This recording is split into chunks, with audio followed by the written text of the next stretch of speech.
uh, she studied printed textiles at college, and that gave her a love of color and pattern.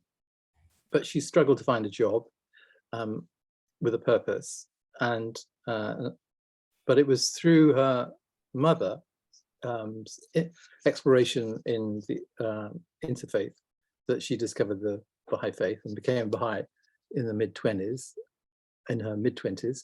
And this gave her a motivation and a focus for her art. And much of that has been trying to illustrate Baha'i writings using beautiful metaphors. Now it remains a vocation, even though she's illustrated 36 books. And in a way, I think that's kind of be liberating if you're not making your living from your art practice. So she works part-time as a National Health Service therapy assistant. She's widely known because of the hidden words, but she's also her illustrated version of the hidden words that was first published by Intellect publishing company. But she's also produced a wide range of compilations, if you like, interfaith compilations, beautifully illustrated. So over to Corinne. Thank you. So what do I do now? Oh yeah, open my, can you see my computer now, can you? Yes. Yep. Okay. Okay.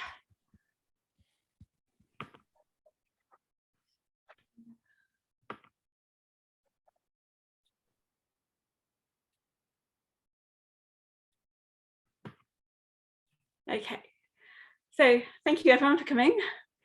This presentation is entitled Circling, and it is a presentation of my visual art practice as it relates to 3 ways of accessing the spiritual dimension. I've just written a quote by Baha'i at the bottom there about circling. We're all circling around the will of God. That's where the title came from. So there are 3 ways we can know of God. One is through the word of God. That's represented by the yellow segment. One is the beauty and of God's creation. And the third way, the third section is the blue, and that's meditation or direct experience from within, inspiration. Sensing the presence of God. So I've related in this presentation, I relate my artwork to these 3 ways of knowing God, and then I've broken them down into 9 sections, as 9 is an important number for Baha'is. It symbolizes completeness and perfection because it's the highest single-digit number. So what I'm going to do is I'm going to take you on a journey around these 9 sections, each one relating to my artwork, and I'm going to do it 4 times, each one linked to one of the elements. So I apologize to those of you who've seen this before, because I've already been around the first section with everyone, some people, but so we're going to do that again, but then after that we're going to go through it again with the 3 other elements. So the first element being air. So I've just written there like what the symbolism of that means.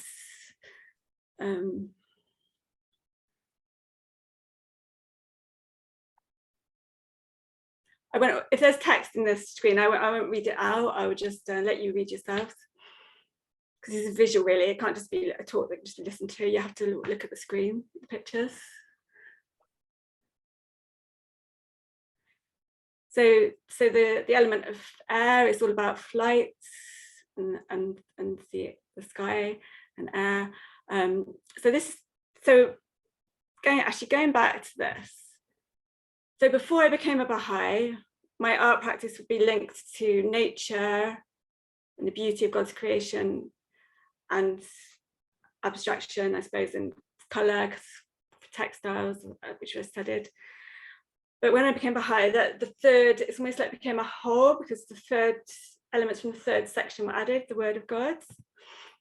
So this is the first painting I did where I directly tried to illustrate some of the Baha'i writings. This is a quote from Abdul Baha about how our spirit is like a bird, and when we're asleep or when we pass away, our spirit flies out of the cage of the body and flies into the spiritual dimension, into the next life, or into the dream world.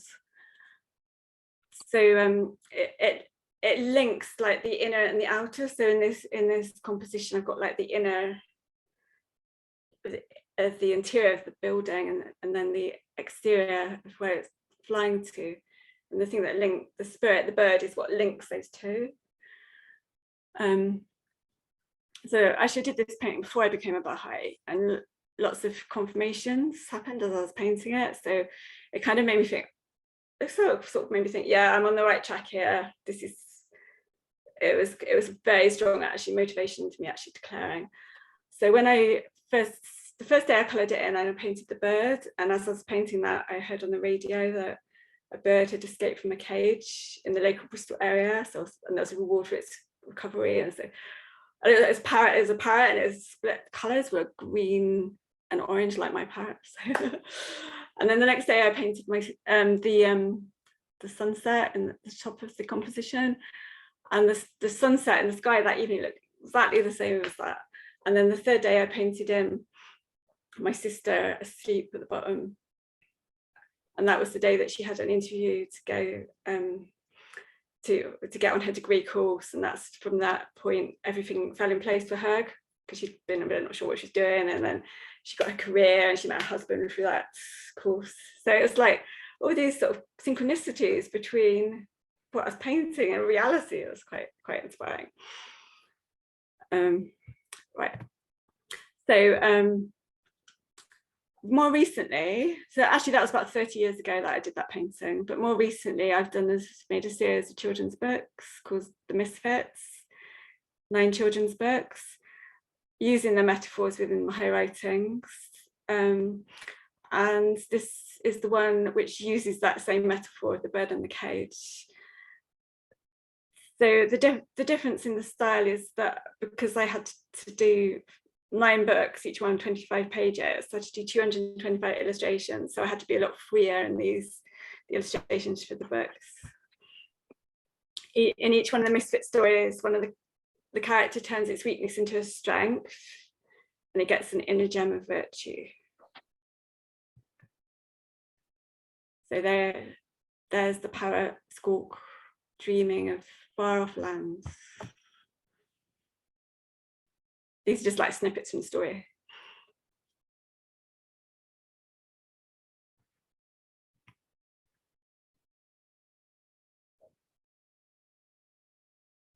So I'm just sort of breaking down what happened to the bird really in that metaphor.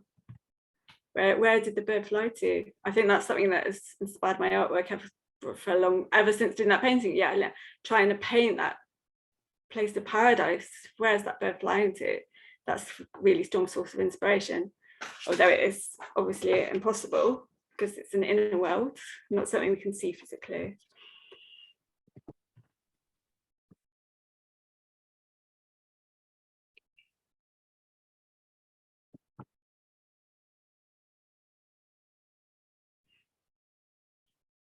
So this story gives comfort for children in a very simple way to help them overcome bereavement.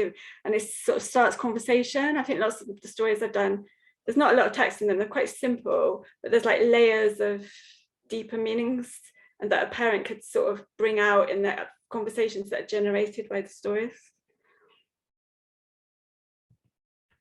This is an illustration from the final Misfits book, where they all go on a journey to find a land of refuge, and it's sort of symbolized really by the Baha'i place of pilgrimage, the Baha'i World Centre, the beautiful gardens and the shrines there.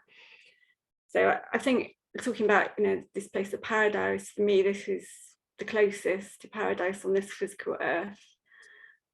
And when I went on pilgrimage about 5 years ago, maybe, and before I went, I had a dream that I got to the airport at Tel Aviv, and I got into a taxi to drive me to Haifa. I'd never been there before, even though I've been in Baha'i for quite a long time.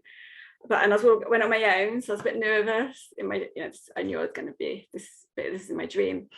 And as I got into the taxi, I looked to the back. I went to sit in the front seat, and I looked to the back, and in the back, Baha'i was sitting in the back of the taxi. Now, obviously, I didn't know what Baha'i looked like because I'd never been on pilgrimage. That's the only time you ever see a picture of him. But I just knew it was him. And then we drove through the streets going to Haifa. And as we were driving along, he kissed the back of my neck, because like sitting behind me. And at that moment, I felt like all this power and love and this amazing, wonderful energy and joy. I don't know what spiritual emotions were like flowing into me. And then I felt like I was flying up above the taxi and into the air. And then I woke up. So when I actually went on pilgrimage, I kept thinking about this dream, and maybe, I suppose because whether sometimes we're told that sometimes dreams do come true in reality later on, and then at the end of I did the 9-day pilgrimage, and at the end we had 2 holy days, and between the 2 holy days, just when it gets dark, that's the end of one and beginning of the next, and I went up to the temple sites, which is high above Haifa, and I read the Tablet of Carmel there just as it got dark, and I would have to leave because they'll close the gates then. And just the moment I finished reading it, this wind came out of nowhere, this air, and it just like blew on the back of my neck, and and I felt like, my spirit was like flying above the like in this picture, flying up above the city there. And it was like that, that reminded me of my dream, on the back of my neck. And then I walked back to the top of the terraces, which you can see illustrated here in this painting. And I walked back down through the terraces, down to the shrine of the Barb. And I think after that experience, I suppose because I had 9 days of being on pilgrimage, so I'd been immersed in that whole atmosphere. But I felt like I'd really I had a sense of synesthesia a lot stronger, like in reaction to spaces. And then when I was in the shrine of the Barb, I was like seeing these veils of colours, and where the veils interlocked, there were intricate patterns. And I think this painting illustrates this slightly in a way, because you've got the veils of the abstract colours, and then intertwining and sort of uniting with the more detailed representational elements. And now I'm going around the circle. So now we're going into this area where my artwork, which just doesn't involve the actual word of God, but linked to flight. So this is a sort of larger scale painting using this metaphor. So instead of using words, you have the physicality of the larger scale of the artwork, which speaks of its own sense of power and sense of presence. Although obviously it's harder to communicate that through the screen and digitally. This is a loose watercolour, because this sense of space and sky, which allows for abstraction, and the colours can speak of their own ineffable wordless language. So this one, although the sky and the air is also reflected, so it's kind of also using the element of water, I suppose, as well in this one. So Abdu'l-Baha says, the worlds of God are in perfect harmony and correspondence one with another. The world of matter is an outer expression or facsimile of the inner kingdom of the spirit. So in this one, I feel like the reflection is the spiritual world, reflecting the physical world in the air above. I call this painting the Lote Tree of the Furthest Boundary. This is symbolism from the Quran, which Baha'u'llah expands upon. It is a tree beyond which there is no passing. the last point we can access and the limitations of our physical existence. So you've got like the detail of the tree, the figurative representational imagery, and then leading into the abstraction of the unknown it represents in the sky there. And now we're going around the circle towards the more abstract side of the circle, which is linked to meditation, although there are still hints of landscape in this composition.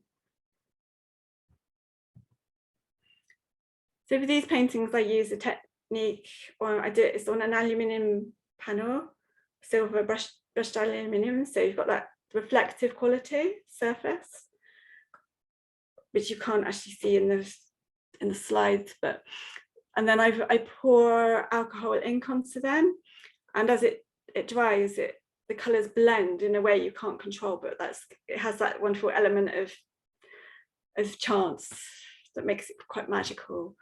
Although it always looks better when it's wet, and when it dries, it's not quite as good. But sometimes it's all right. And then this is done with a squeegee, and the oil paint is just like poured across the canvas. So it's just like done in one moment. So it's symbolically capturing movement, and it's like a breath of fresh air because it's done quickly. And this is another one with the aluminium, with the alcohol inks on the aluminium, and it has hints of like sunsets with the colours merging. And then here I'm going back around the circle and introducing the words again. So there's a quote along that line, which is made by where the inks dry. I've written a quote because words can fit in with a line like that. And it says, "Through the power of thy transcendent might, lift me up to the heaven of thy holiness. By the breezes of thine eternity, gladden me." And then completing the circle, coming back around to introducing the word of God. But maybe it's more now, I'm introducing it as an integral part of the composition, and maybe using the artwork I've done to create a composition with text integrated.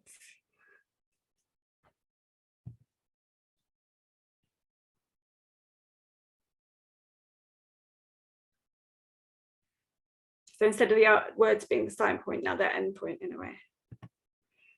So here we've got the circle again, and where I've broken it down to the 9 segments, starting with the text, going around to books, which are a sort of natural way to incorporate words, and then the illustrations within the books, then leading around to just pure landscape, maybe more detailed, realistic looking landscape, then round to more stylized landscape, number 5. Then number 6, more geometric veils of color. So you still got the detailed element, but that's more in geometrics. Around to number 7, which is just abstraction, and then 8, even more minimal abstraction, and then 9, once again incorporating the text within grounds, maybe more abstract grounds, and then leading back to number 1. So this is just a way I've tried to analyze all the different aspects of my art practice, and try and work out how it all fits together into this circle. And so, as I said, it's not just a circle at this presentation, it's a spiral. The circle repeats itself through the 4 elements. So before I became a Baha'i, I would say that I was in quite a negative spiral, my situation, and that's why I felt like I needed to sort of search for something to help me sort of get out of that. And then I would say that since I became a Baha'i, I've entered a positive spiral, almost gives you a positive spiral, that sort of that self-love you get from faith. Is it self-love? I don't know if that's the right word. Yeah, so the spiral, this positive spiral makes you think of that. And also it's also like all the little spirals that I did with like spirograph around the edge of the big circle, almost like all our individual souls circling around the will of God. So then we get to the next element, which is light and fire.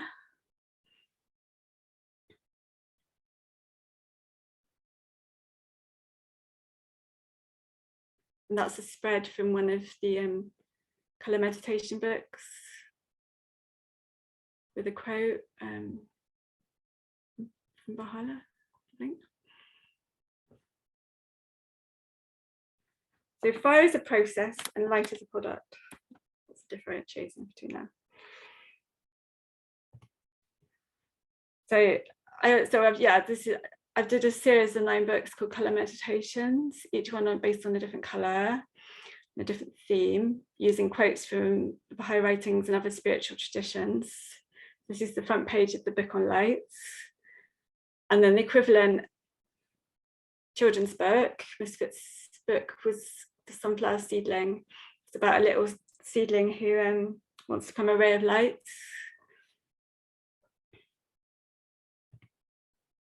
This is a spread from the light book.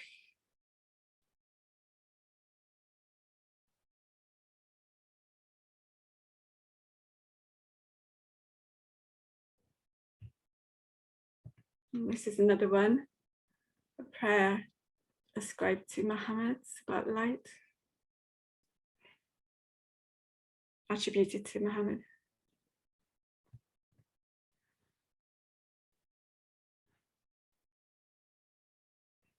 So we can only see objects that are illuminated by light, but not light itself, just as it is impossible for us to fully know God. Light itself does not need light, so we can see it. Everything else does. And also light is so important to visual art because like it obviously is an essential element of it.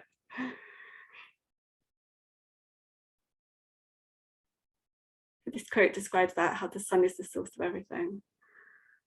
It like helps us, just links everything, unifies all the visual elements of the world. You can see. And so this is just, I've taken that painting and then I've used it within the children's book and done like Photoshop little drawings within it. It's a seedling, you can't get any light. One of its challenges on its journey within a growth. So the premise of this story is that there's a little seedling overhears the gardener in the garden saying that it's better to be a ray of light than a plant in the garden. And so he'd been told he's going to become a beautiful flower, but now he doesn't want to be that. He wants to become a ray of light instead. So the story tells how the struggles he faces trying to become a ray of light. And as a result of that, he turns into a beautiful sunflower. So this book is about prayer and striving.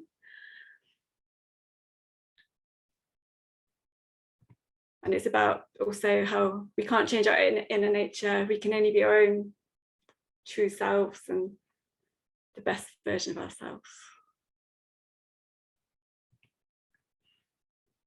This is a painting of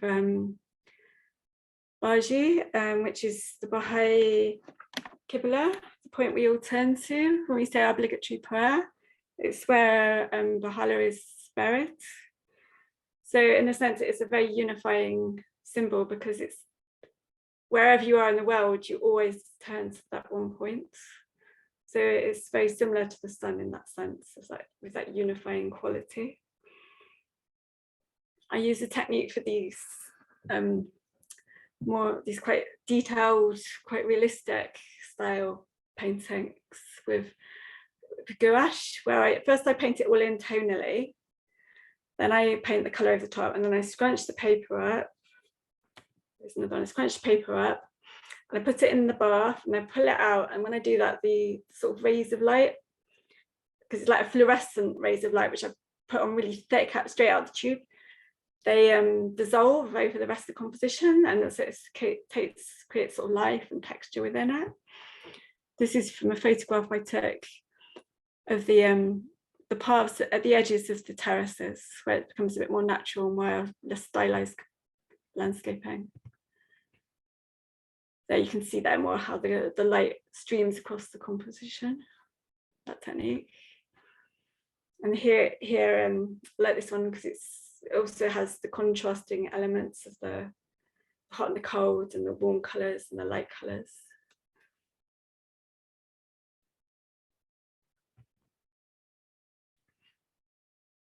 So this is the beauty of the dark and the moon as well. Beauty of contrast in this world we live in. Let's call that one Secret Path. It's about how we've all got our own individual way to the truth. And then this one is similar in the way with the dark and the light, and but with it's of a architecture rather than the forest.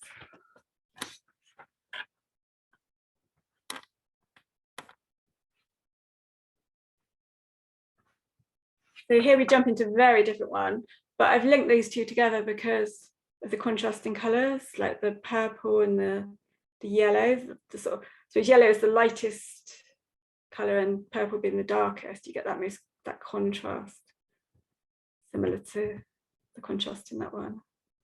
But here so what you do, you see, it's very different but each has its own strength. So like in the representational image, you can step into it, but then in the abstract one, it's like you're immersed in the color. It has a different quality, different magic to it in a way, more otherworldly in a sense. That's another one of the alcohol links, but still with the elements of the architecture within the detail there. And the composition sort of drawing your eye around. This is a series I did when I came back from pilgrimage, trying to recreate those veils of colours. I tried to do each one on with a different colour as the base. And but it is actually impossible to paint something that you see, like have an inner vision sense of, although it's only you only glimpse it in your inner eye, but it has that movement and depth that you just can't do paint in reality. So here are the series of panels, each one in a different colour that I did in an exhibition that Leslie joined me in. I think Leslie's come along, she's here today. Yeah. This one, this is one I did quite recently. I just put it in because it has that feeling of warmth and heat and sort of exotic landscape. And then now we're going around the circle to a more minimal. So you're integrating the emptiness. You still have like the veils of light, but they're broken down into the spectrum and they're merging with the emptiness.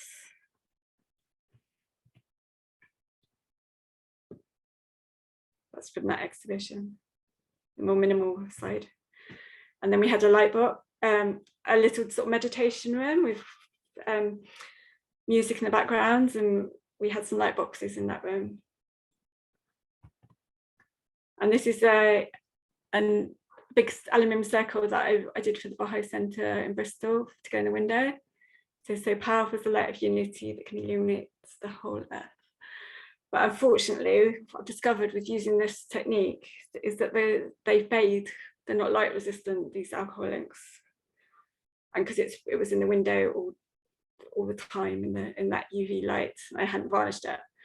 So that is something I'm more aware of now. Right, so now we're going for the third time around the circle. I promise you each time around it gets a bit quicker. So this is water. So then I've written about the symbolism of water.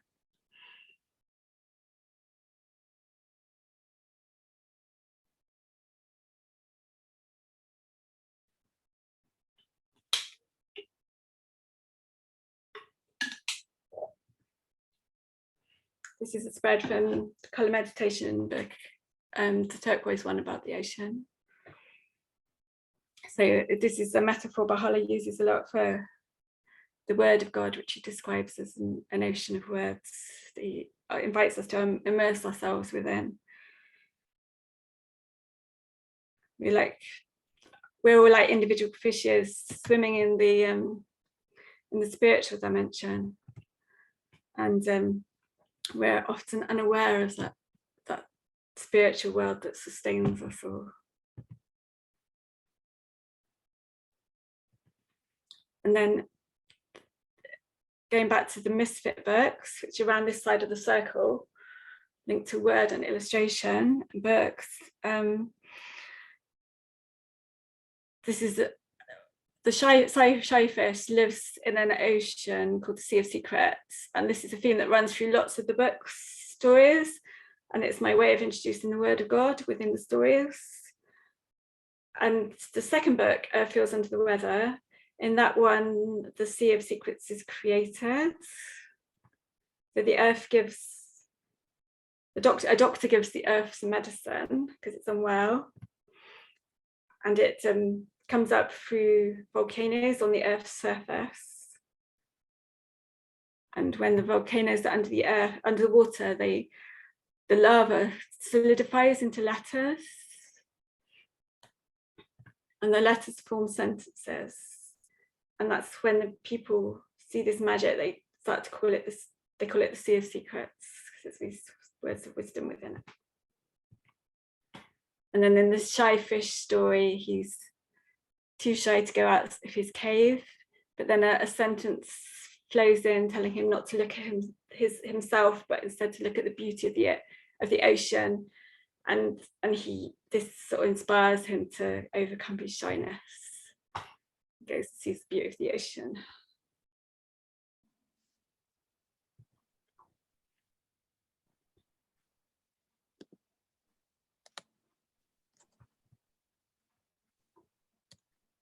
So this is like a watercolor painting using fish, and how showing how we're all linked beyond our individuality by the ocean, the colors merging out from the individual fish.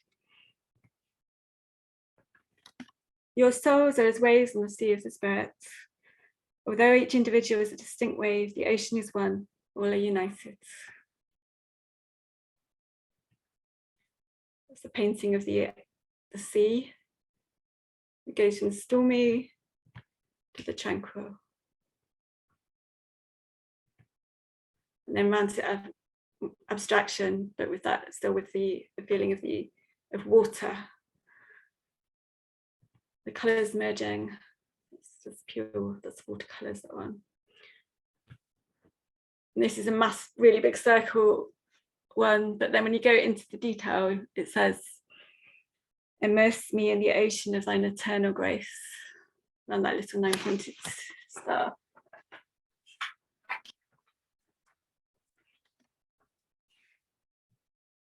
This is a mural I painted on a wall just around the corner from the Baha'i Centre. Bristol Baha'i Centre, just you can see it just on the left of that slide. And yeah, my sister helped me to do this, because the lady who owns the building, she's also Baha'i, and so she put scaffolding up to render the wall, because it used to have a billboard on it, and then she let us paint this on it. We did that just during lockdown. It is a whole new experience. I've never done anything like that before. And now we get to the fourth time around the spiral with the element of earth.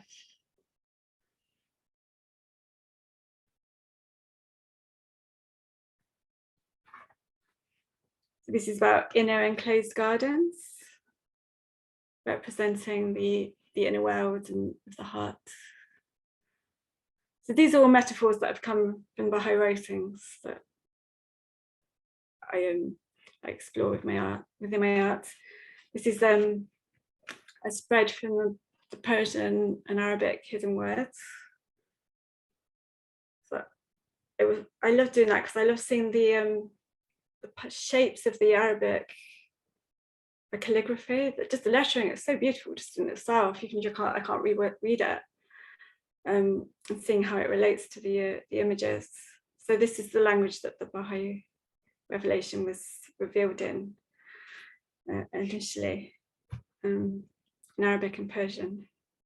So this is like stylized trees are inspired by Persian miniatures. So it's like it's like it's not a real world, it's imaginary, idealized world, like heavenly worlds. And then this is a spread from the children's books.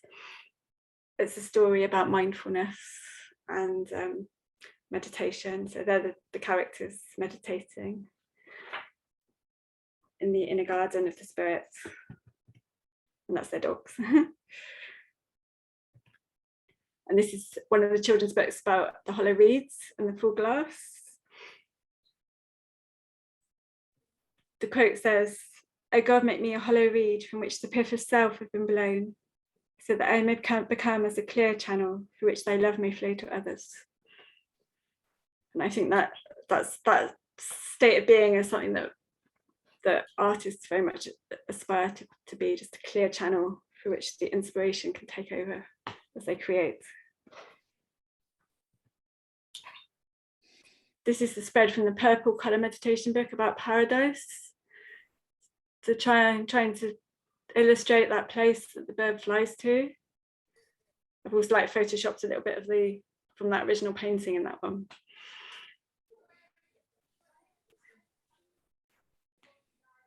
It's like you're not within the garden, it's more that you're flying above it, because it's like a place of mystery that you can't quite describe, so you're not really in it. And then in this one, the garden, the earth metaphor is plants is kind of becoming much more stylized and geometric.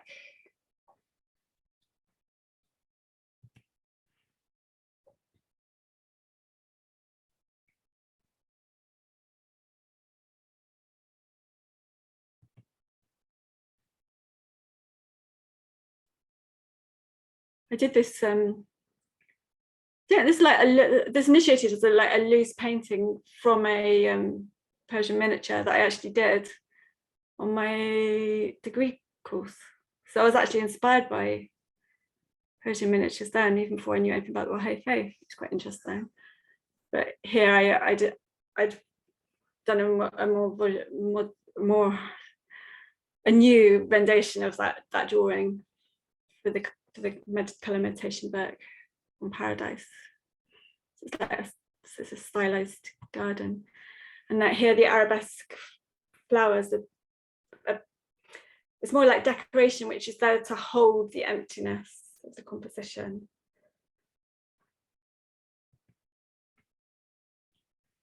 So this is coming around to a more Eastern sort of Zen-like influence, using the emptiness. So the decoration again, yeah, it's just to hold the emptiness, hold the space. The fragility of the flower leading into the mystery and the emptiness, as links with Eastern philosophy. In Japanese, the beauty of empty space is called Okinawa. It is a concept borrowed from Chinese landscape ink wash paintings, whose clouds, mist, sky and water could be left unpainted, and their presence suggested by the surrounding edges.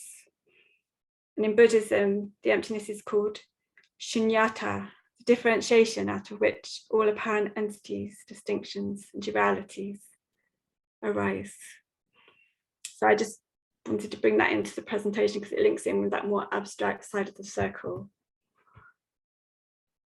And I call this one kimono because it has that Eastern influence.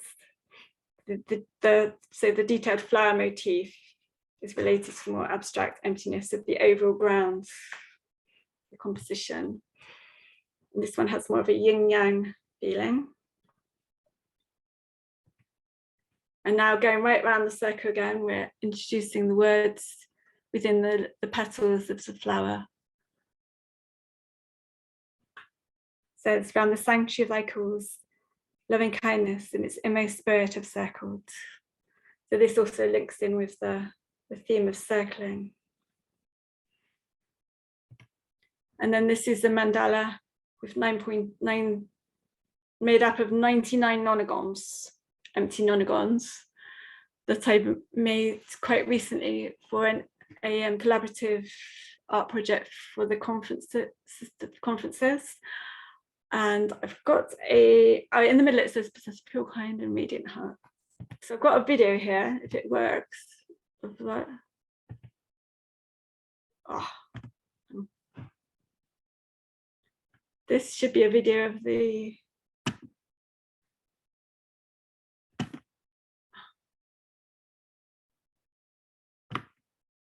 maybe it doesn't work in sorry.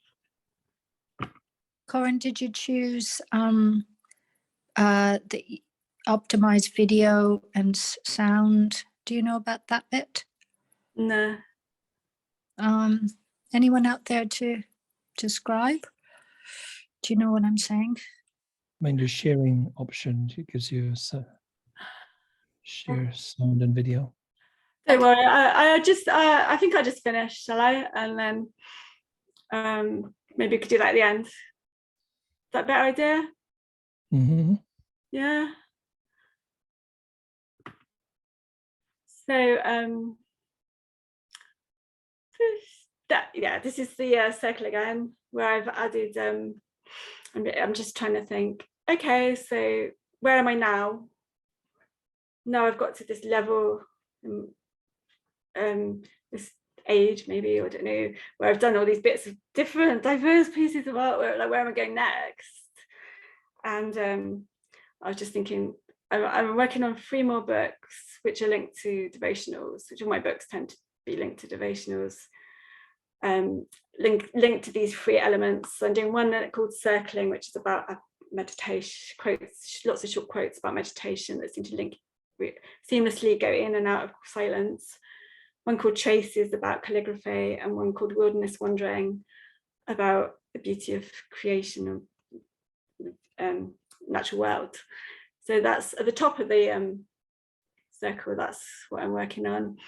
But then in the bottom, it's more just like starting with larger scale, more abstract grounds, and then working into them. I did think, okay, maybe now I can link all 3 sections equally and produce artwork that's got the abstraction, got the figurative element, got the words, calligraphy within it, all together, balanced. But whenever I try and do that, it doesn't seem to work. So then I decided that's because that middle is the unknowable essence, impossible to reach, but who knows.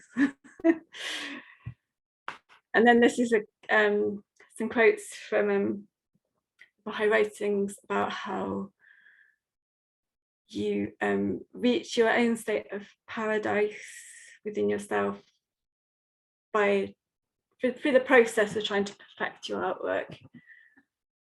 I don't know which comes first. It's a bit like the chicken or the egg. Like, does your artwork does it, for your spiritual growth, does your artwork then reflect that, or is it that by making artwork you grow inwardly yourself? And the Bible also says if you take anything to its highest state of being, then it reaches its state of paradise. So we all individually reach our own state of paradise within ourselves, be perfecting our artwork, or just perfecting our own journey where we're going with our own individuality. And but the same, like say a crystal is the perfection of stone, and also we try as artists to bring a piece of paper, a canvas, to its highest state of perfection.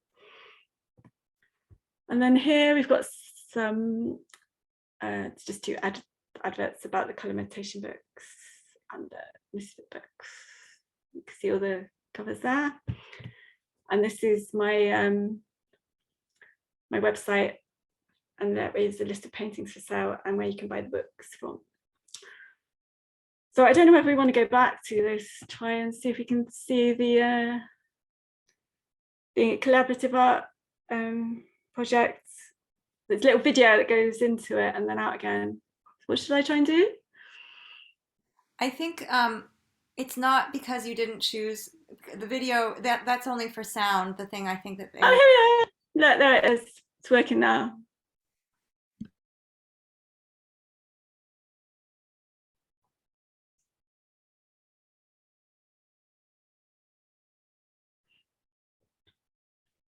So everyone just wrote a little prayer for unity and peace into their nonagon and stuck it on there.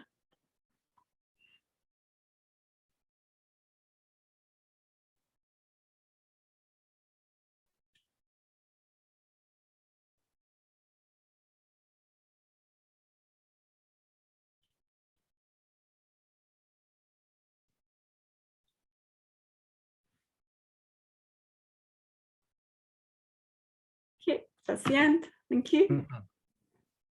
Thank you so much. Thank you very much. It's great. Corinne, Janet? I have to say I'm speechless. It was so beautiful. And I think Oh. you are that hollow reed. That work is from another world. That is so beautiful. It's utterly amazing. I'm so moved. I'm astonished. Thank you so much. Oh, thank you. Oh, that's so lovely. Thank you so much for saying that. What a wonderful thing to do tonight. Thank you so much, Corinne. I've always admired your artwork from the first time I saw it many years ago. And you're really pushing forward and progressing and producing. And what a wonderful thing. I'm sitting back here, I'm just in another world. And I love your palette.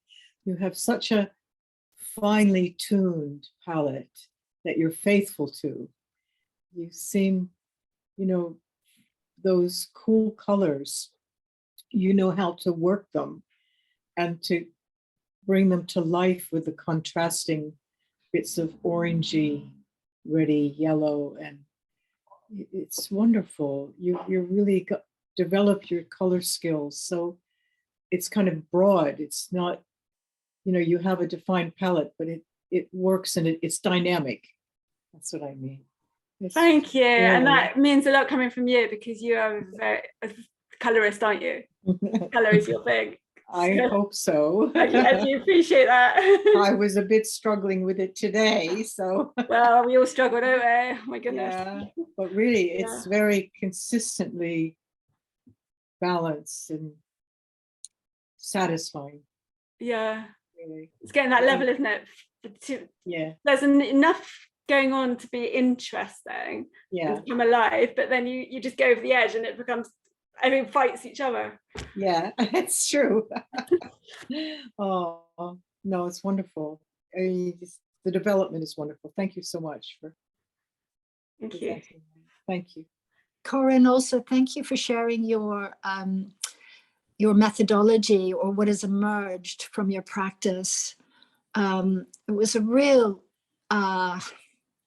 inspiration on a number of levels, you know, visually, structurally, you know, my discipline is sort of, well, writing and performing, but yeah, I just think the wheel, the circles and the rhythm of everything that you're doing. I love how it goes from words into through the journey and meditation at the end there, and it comes out again the other end. And I'm gobsmacked. It's just, I mean, always like everyone here, always have been a huge fan of your work, but to be given the privilege to see a little bit of your journey as a practitioner and to be inspired that way, and to hear some of your stories, the dreams, and you know, because this space does offer a great support and encouragement and inspiration for creative practitioners.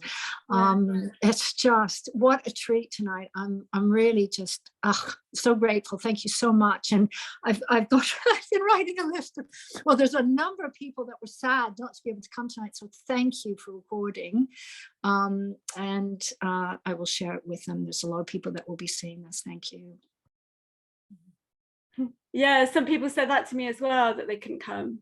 So that's really good to have a. How do you access it then? Is it with? So I'm recording it on my end, and I'm saving it at the end, I guess, to my computer. Should I send it to Phil? Yeah, Phil? Okay.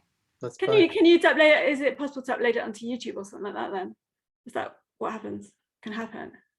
What you do with these things? Yeah, that's right. Yeah. That's your choice. Corinne, can I ask you? You do a lot of experimentation. That's intrinsic to what you do. So you're always extending your boundaries.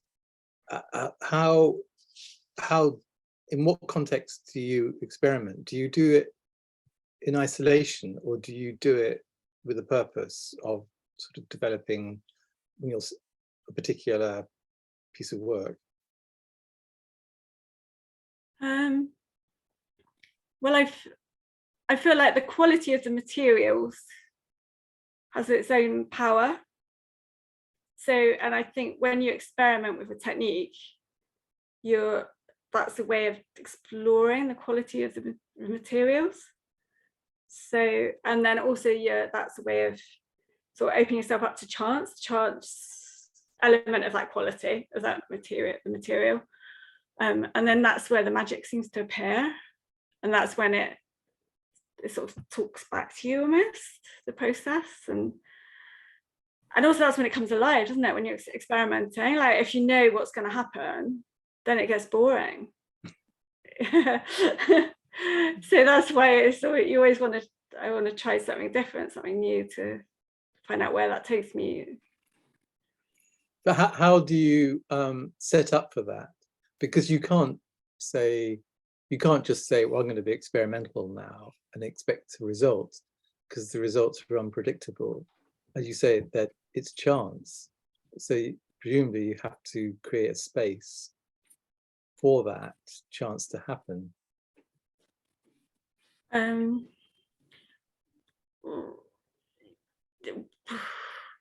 Yeah, you can't. I don't know, it's whatever. I suppose I got a room. I use my big bedroom in my house, and I got big space there, and things like using the alcohol inks on the aluminium. I think it's something I saw about it's just techniques someone was using on YouTube, online or something. But I've never seen it done at used large scale. It's always quite detailed, and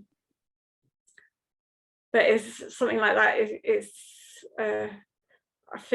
I think it's damaging my health a bit because the fumes, because it dries like really quickly, and I have to like hide outside the room and then peek my head around the corner to see what's happening as it dries. It kind of changes as it's drying because it's a bit smelly in there with all the fumes.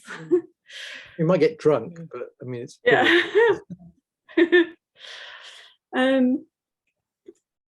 Yeah, I don't know. I suppose because I also did like multidisciplinary printmaking course, and that had a lot of access to all the different at the university, all the different areas. So that introduced me to a lot of different techniques as well. Her next series will be on the wine of astonishment. Yeah.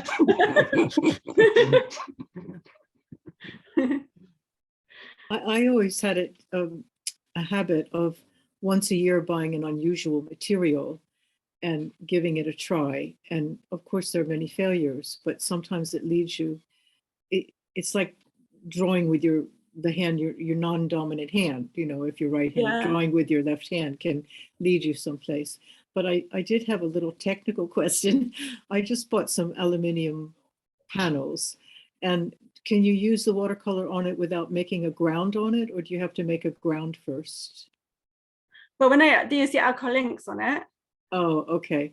I just pour them on. Oh, so with regular watercolor, you just put it on, do you think? With watercolor, I don't think it would. You might need to use gesso first, I guess. Might have to use what? Gesso. Gesso, like when you gesso, yeah, sure. Yeah, gesso, but it wouldn't have that reflective quality then. That's the problem, isn't it? Yeah. So I don't know if watercolors would I know you can paint oil paints on that surface. On it, yeah. I'll I'm give not it a try and let sure you about know. watercolors. Then. Don't think that Yeah, because they won't get absorbed into it. yeah. There's no Like- tooth. There's no Yeah, tooth like for it. paper, Yeah, they get absorbed in. yeah, yeah. Hmm. Okay, that's interesting. But I liked what you did with them so much. It's an irresistible thing, the aluminium, really. It's wonderful.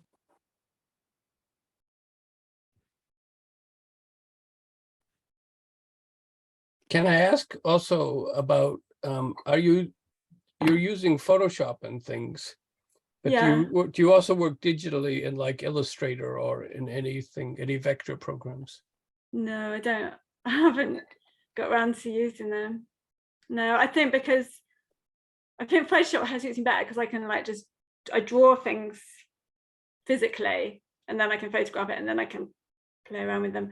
I think using Illustrator and vectors, it's just it's a whole realm in itself. I think it's take a long time to get to that level of being able to express what I wanted to that in that But you're medium. so good Yeah. at what you're doing, I don't think you need to go that direction. I've just bought a tablet that you could, whatever, I don't know, yeah, that you can, with a pen, you can draw rather than drawing with the mouse. The Waco or Waco, Wacom, No, it's a something else. Oh, cheaper version of that. yeah. I spent all morning trying to work out the technology, did my head in, trying to Yeah, get it. it takes time to get your head around the technology before it becomes, you don't have to think about, when you have to think about the technology, then nothing creative can happen. It takes time to. Yeah, I couldn't even set it up on my computer. So yeah, but so because for years, you know, I've been drawing with this little mouse on the computer screen. I've got this really old computer. But yeah, so that's my next step, to try and learn how to use that. So you do illustration with it? Well, I've been, oh, you mean me? Yeah. Yeah, I'm a graphic designer, and Oh, I've yeah, done you do all those beautiful mandalas. things. Yeah, yeah. Yeah, And I start in vector. I start always in a vector, and at some point I have to take it to Photoshop to add texture and depth, because vectors are very flat unless you get them into something that you can like Photoshop or a program where you can add textures and layers and then play into it in a way you can't do in a vector program. Yeah. No, We could get together sometime if you'd like to see more about what I'm doing, if that would help you at all, or if you're interested. It's really, yeah, it really interests me how you're able to make those 9-sided mandalas. So you do that in Illustrator or Photoshop? Well, the vectors are done. Actually, I don't use Illustrator. I use CorelDRAW because I used it before Illustrator, and there are some functions in it doing geometrical things that are easier than in Photoshop, though Photoshop in most other ways is a better program. I mean, Illustrator is an amazing program, but it really doesn't matter. Any vector program will get you there if you just learn it, you know. Yeah. Most of them are so similar in the end and what they do, but their terminology and their interface can vary. But in the end, a vector is a vector. They're all similar. Yeah. No, I think I love them. I love your thank you. mandala shapes, and I feel like I want to integrate them within my grounds in the books I do. I feel like I almost want to rip you off, to be honest. It's okay. I'm a good lawyer. you could just collaborate rather. Yeah, we could just collaborate. I'd be totally thrilled with that. Yeah, that'd be really good if you could do that. Yeah. They're all based on an original idea by God, actually, aren't they? So you can just quote him. Corinne, I'm so glad to have seen the whole thing. I've seen little bits of your presentation before, so it's lovely to go through all the circles with you. Thank you so much. I found your illustrations quite beautiful, and I echo the comments of others that it's a real privilege to go on this journey with you, and thank you for sharing from your heart so much of your journey. My my thought goes to the nature of circling, which is a dynamic of movement. And just as you've given us a nice presentation, taken us around the circle, was it 4 times? Yeah. I wondered, have you considered doing something dynamic of actually creating an audiovisual program or a film which actually takes people around the circle? And maybe you can add sound and moving from one phase or one form of expression into another. I think it'd be a great journey and something maybe which lends itself to social media. You know, I have all your books right here on my little table and I use them all the time. But I'm old school, you know, not many people use books. Just had a bunch of kids here and youth today. And I don't think any of them ever look at books, but they're just all the time on, you know, on TikTok and Instagram and all the things. So I wondered if you consider ways to share your work through those media platforms. Yeah. Yeah, no, that's a good idea. I'll think about that. Maybe collaborate with some musicians as well, because some of it is so evocative. You know, we want to dwell on the image, but to have the support of sound and music might Yeah. be a profound spiritual experience for people. Especially when you have the text. You want people to really absorb the text, don't you? Yeah. Yeah, that's a good idea. Because it strikes me that when you're reading the text, especially when you've got it scattered around the image, if you know the words, then you can follow it. But if you don't know the words, can't necessarily join them up in your head. But if you heard someone saying the words and you can find them on the image, it becomes a very profound kind of experience. That's just my thought. Yeah.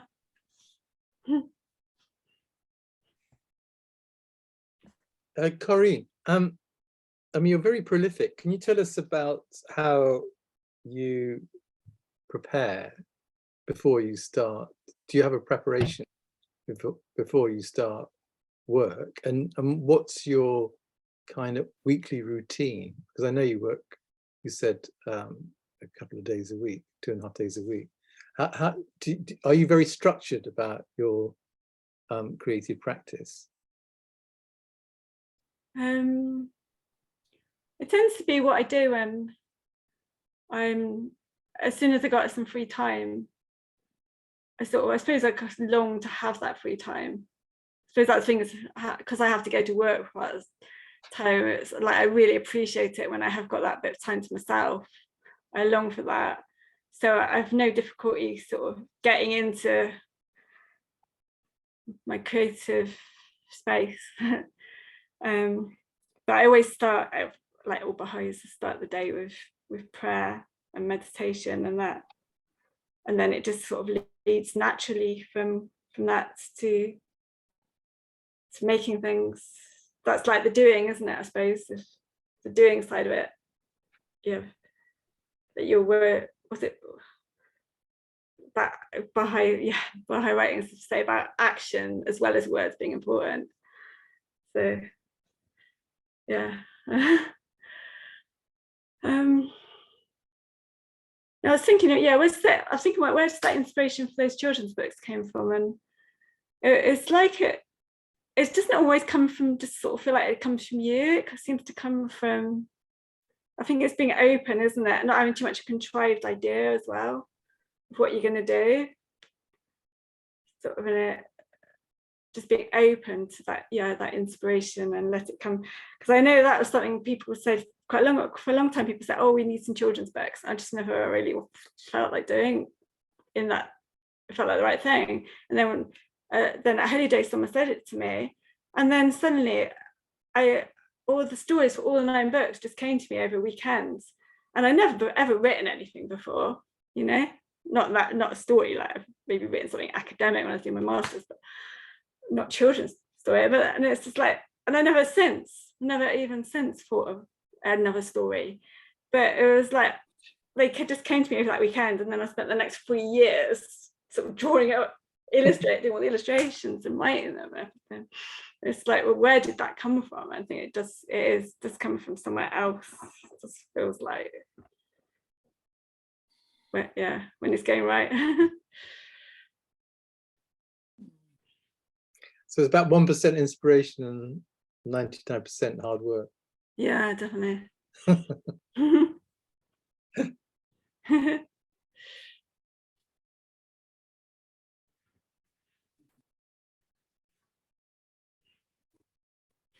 Like I think because I'm like a visual artist, I'm not also good at the talking side of things. I think you've done your fair share. It's up to everybody else. Well, Corinne, I wish you all the best with this story project. And are they out there in the world now? Are they being bought? Yeah, and also someone sent me an email today with a contract to have them translated into German as well. Ooh. That's exciting. Oh, that's wonderful. Yeah. And have you had any messages from anyone, families or children or anything like that? Yeah, they have been used quite. I've had some lovely messages actually. Oh, nice. Yeah. Oh, nice. Yeah, Okay. yeah. I think they are being appreciated. Well, all the best. Yeah, they went to Bermuda. I got a message from, and I thought, wow, from the LSA Bermuda saying, thank you for these beautiful children's books, which we're using in our children's classes. Oh, how wonderful. And I didn't even know how they got them. Someone had just given them to them and then they'd written to me. Isn't that nice? Oh, that's nice. Oh. They're all on Zoom as well. I mean, on YouTube, because I tried just recording myself, but the quality is not very good. So I read the story and go through it. It's just on Zoom, but the sound isn't very good. Well, maybe you could get someone to help you with that, with a good situation and a technical situation, and they could record you with that, because it's very relaxing to see the images too. So it's helpful these days, this sort of artwork, really good. So we want to hear about your success now with that. I'll just put this thing because I can't hear that well. Can I ask a question?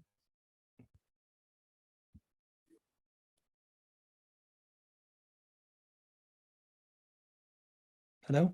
Hey, can you hear me? Now we can, yeah. Yeah. So yeah, I thought I couldn't hear what people were saying that well. Can I ask a quick question? Yeah. Corinne, what do you need? If Harry Potter has his magic wand, what would you ask him to do for you as an artist now with your experience?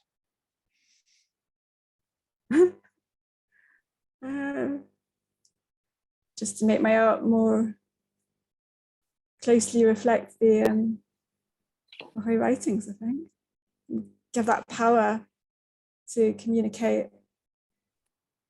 I think ideally I'd like to be able to make artwork that says it abstractly, just and an art space, and be able to have an exhibition and truly express that, what's in my heart and soul to others in my art.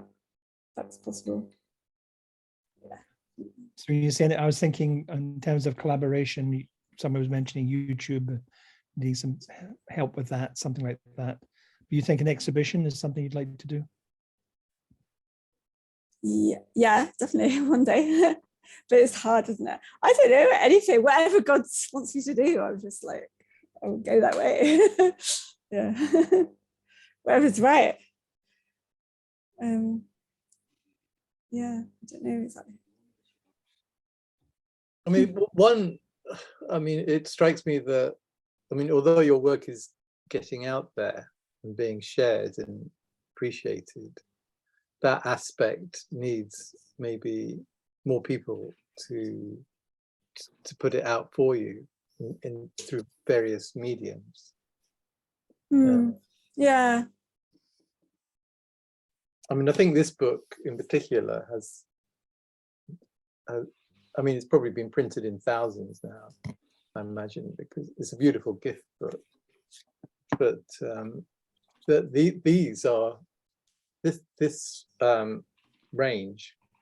You know, I think you've done 9 or 12. I'm not sure. 9, yeah. Yeah, I mean they're universal, aren't they? Anybody would find that helpful. Yeah. They're quite hard to, I tried to get them into more like mainstream bookshops, but the process is quite difficult to do that.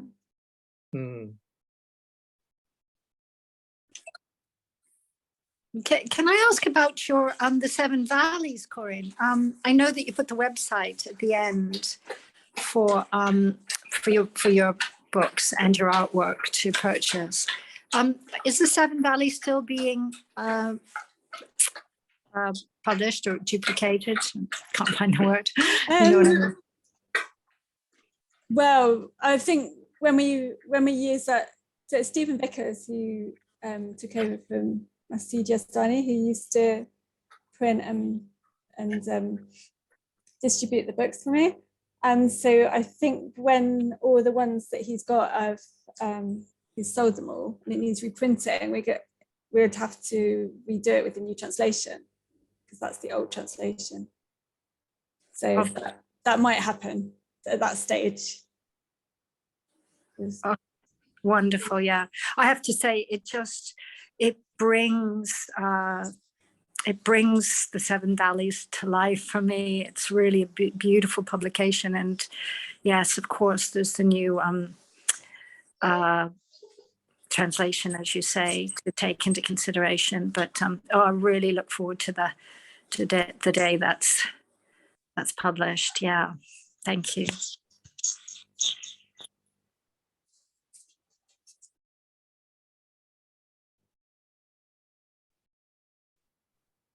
Well, it may be timely to finish, but if there's anybody else who wants to ask a question,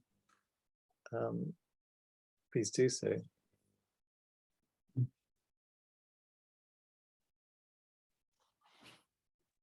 No, I just wanted to also say thank you so much, Corinne. That was so beautiful and inspiring and just kind of magical to watch that all and experience that all. So thank you so much for sharing that with us.